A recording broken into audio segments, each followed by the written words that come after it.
Ah, le premier enfin, ce qui me surgit spontanément à l'esprit, c'est le plus ancien.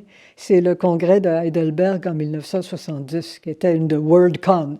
Une WorldCon à Heidelberg, cette petite ville universitaire d'Allemagne extrêmement jolie.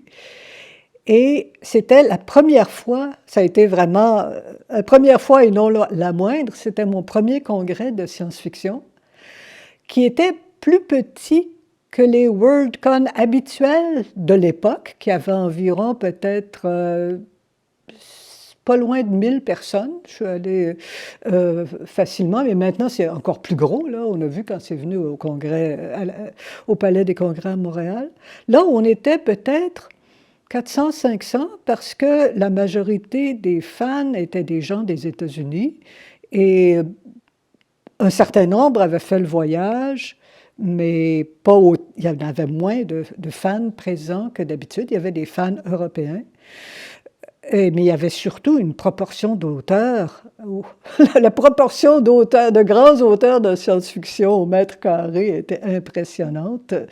Asimov n'était pas là parce qu'il n'aime pas prendre l'avion, mais il y avait Silverberg, il y avait John Brunner qui était anglais, donc il n'était pas venu de loin. Il y avait plusieurs écrivains allemands, bien sûr, puisque c'était en Allemagne, plusieurs français et tout.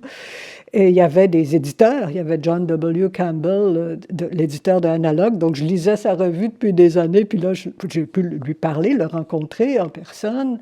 J'en revenais pas. J'étais totalement éblouie, en somme, de voir ça, d'apprendre des choses, de côtoyer les gens, de voir le bal costumé qui était beaucoup moins élaboré, incroyablement moins élaboré que ce qui se fait de nos jours, mais qui avait lieu quand même.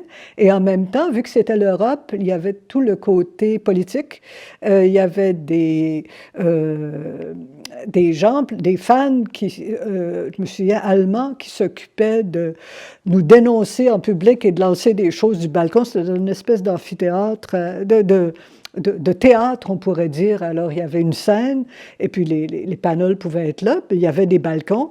Et alors, du haut des balcons, je veux dire, on pouvait se faire invectiver parce que la science-fiction était intrinsèquement fascisante et droitiste. Je veux dire, on était en 1970, hein, alors le climat politique, l'extrême gauche et tout ça, c'était extrêmement vivant.